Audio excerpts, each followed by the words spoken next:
Coming to Shivashankar Prasad mega 157. Yeah.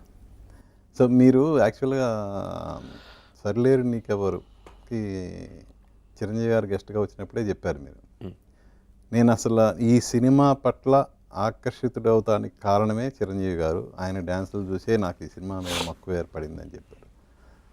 So అలాంటి మీకు ఒక ఇన్స్పిరేషన్ ఇచ్చిన హీరోతో సినిమా చేయటం అనేది కళ ఓకే అని అయిన రోజు మీకు ఏమనిపించింది? అంటే చిరంజీవి గారు అనేది ఇట్స్ లైక్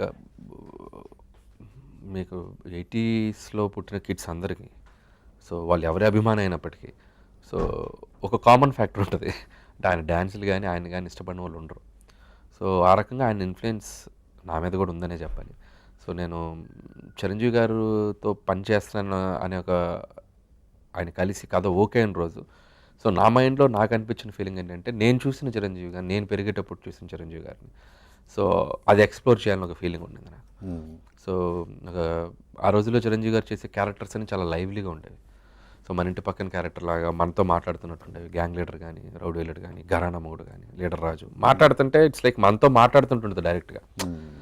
సో హీరోయిజం ఉండేది, at the same time very normal going person లాగా అనిపించేది మనకి. సో అలాంటి ఒక టైమింగ్, అలాంటి ఒక క్యారెక్టరేషన్ ఉంటే బాగుంటుందని నేను అనుకున్నాను.